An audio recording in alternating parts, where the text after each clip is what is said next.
جو لوگ اللہ پر ایمان لائیں، کہیں کہ ہمارا رب اللہ ہے، پھر اس پر جم جائیں، ان پر فرشتوں کا نزول ہوتا ہے۔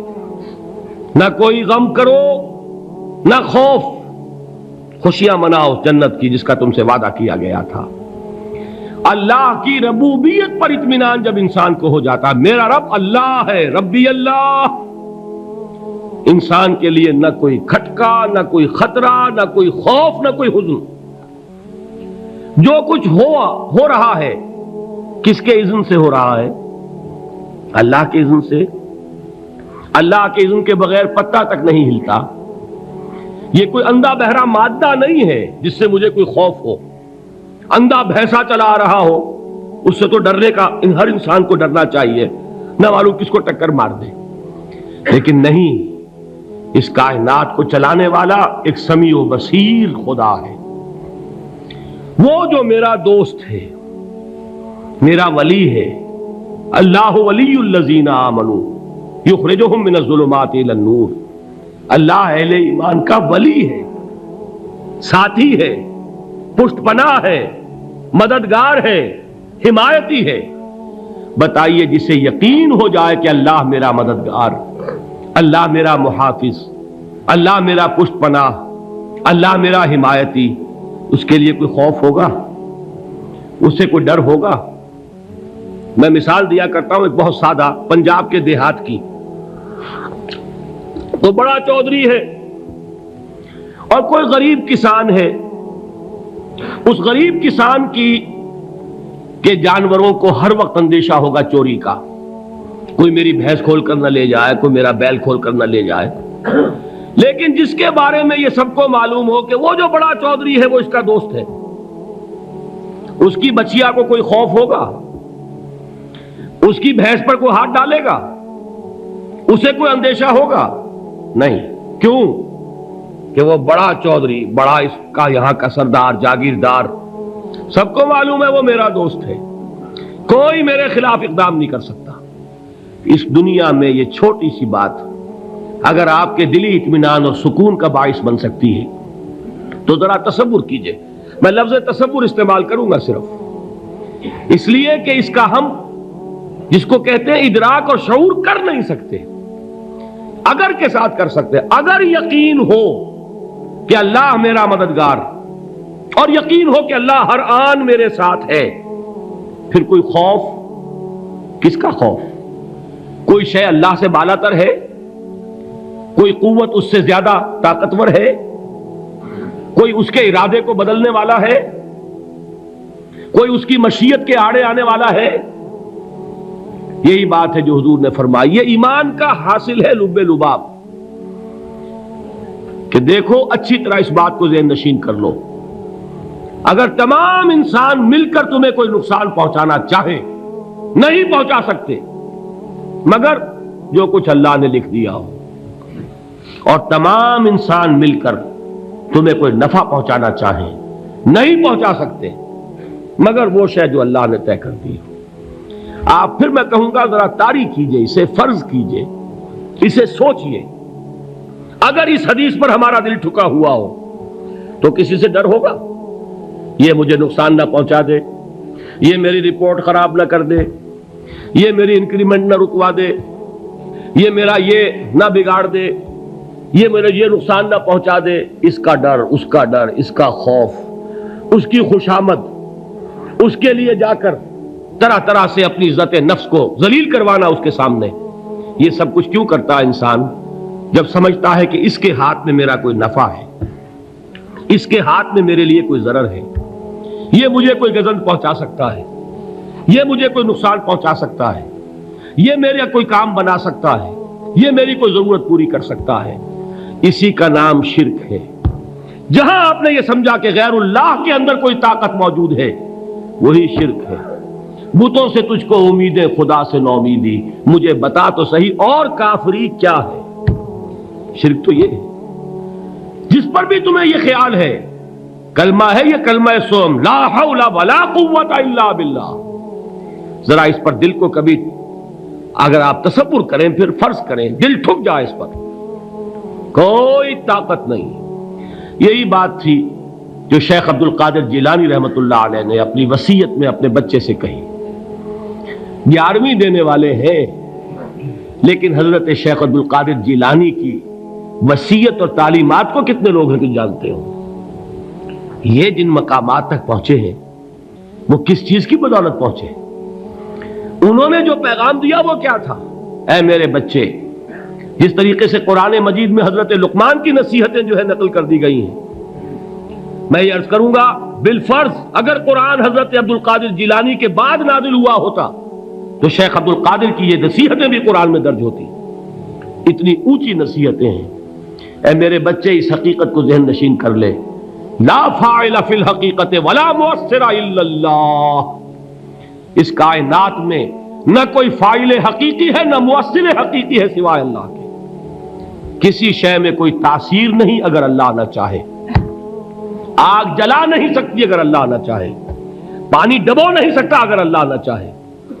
زہر ہلاک نہیں کر سکتا اگر اللہ نہ چاہے.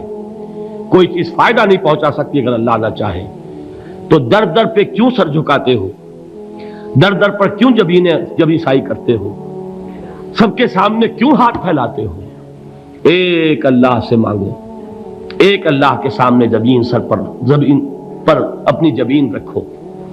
لا فاعل فی الحقیقت ولا مؤثر الا اللہ. نظر آتا ہے ہمیں کہ پانی پیاس بجھا دیتا ہے. پیاس بجھانے کی صلاحیت پانی میں نہیں ہے، اللہ کے اذن سے. کھانا بھوک مٹا دیتا ہے.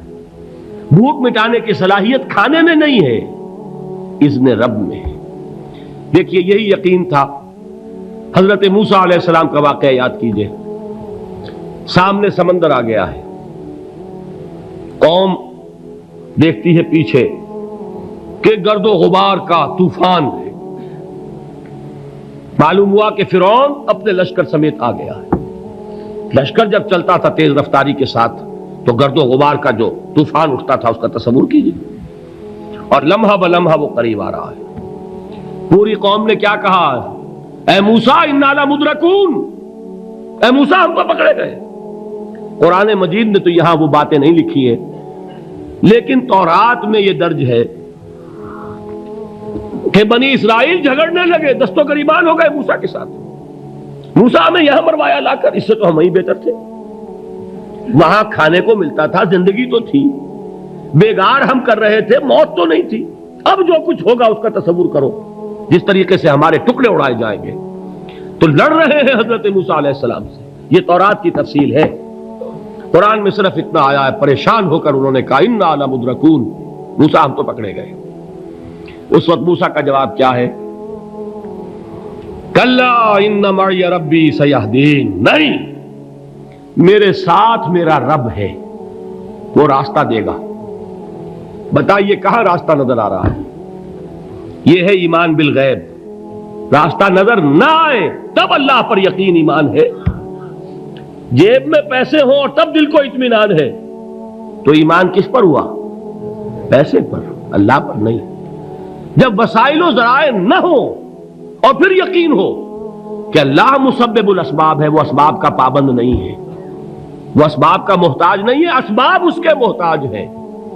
اگر یہ یقین ہے تو اللہ پر ایمان ہے.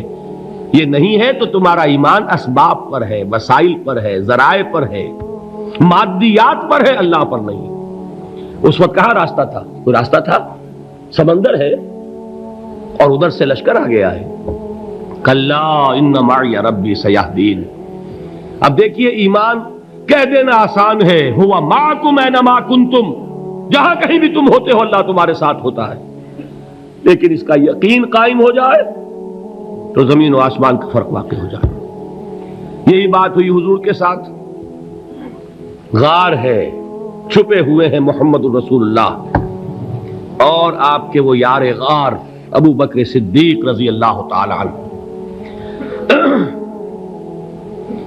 اقبال نے حضرت ابو بکر کی شان میں چند اشعار کہے صرف، لیکن واقعہ یہ ہے کہ بھاری بھاری نظموں پر اور قصیدوں پر بھاری ہے.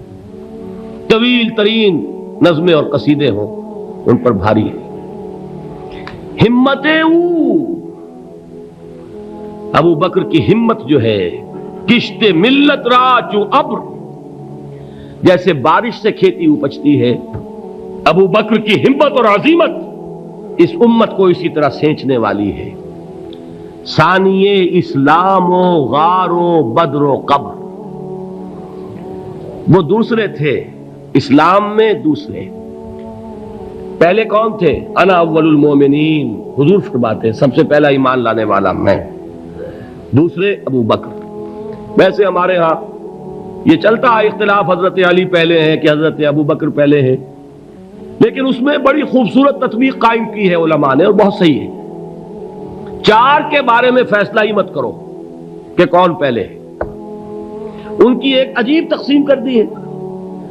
آزاد مردوں میں، بالغ مردوں میں سب سے پہلے ابو بکر، بچوں میں سب سے پہلے علی، خواتین میں سب سے پہلے خدیجہ، اور غلاموں میں سب سے پہلے زید ابن حارثہ۔ بڑی پیاری تقسیم ہے، یہ چاروں ہی پہلے ہیں، ہر ایک کے لیے اولیت ہے۔ اور واقعہ یہ ہے کہ اگر زمانی اعتبار سے تعین ہوگا تو پہلے خدیجۃ الکبریٰ آئیں گی رضی اللہ تعالی عنہ، کسی اور سے بات کرنے کی نوبت بعد میں آ سکتی ہے، پہلے تو اہلیہ محترمہ سے بات ہوئی، آتے ہی پہلی وحی ہوئی ہے، ابھی تبلیغ کا حکم نہیں تھا، کس کو بتایا واقعہ؟ ابھی اپنی نبوت کی تبلیغ کا تو حکم ہی نہیں آیا، واقعہ کس کا ہے؟ وہ خدیجہ کا ہے۔ جب کہا ہے کہ خشیت علی نفسی، مجھے اپنی جان کا اندیشہ ہے، تو کیا جواب دیا خدیجہ نے رضی اللہ تعالی عنہا؟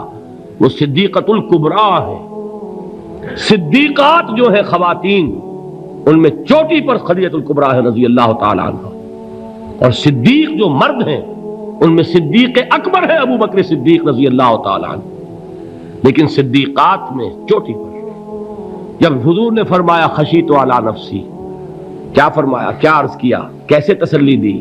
نہیں نہیں، اللہ آپ کو ضائع نہیں کرے گا، آپ غریبوں کے ہمدرد ہیں، آپ مساکین کے تکالیف رفع کرنے والے ہیں، آپ بیواؤں کی سرپرستی کرتے ہیں، آپ مسافروں کی خدمت کرتے ہیں، اللہ آپ کو ضائع نہیں کرے گا۔ یہ یقین ہے اس خاتون کے اندر۔ خیر وہ ایک علیحدہ بات ہو جائے گی۔ میرے دل پر حضرت خدیجہ رضی اللہ تعالی عنہ کی شخصیت کا بڑا گہرا نقش ہے، جو وہ کوئی اور ہی وقت اور موقع ہوا تو بیان ہوگا۔ بہرحال اقبال نے ایک مصرے میں جو چار اولیتیں جمع کر دی ہیں، ہمت او کشت امت را چو ابر، ثانی اسلام و غار و بدر و قبر۔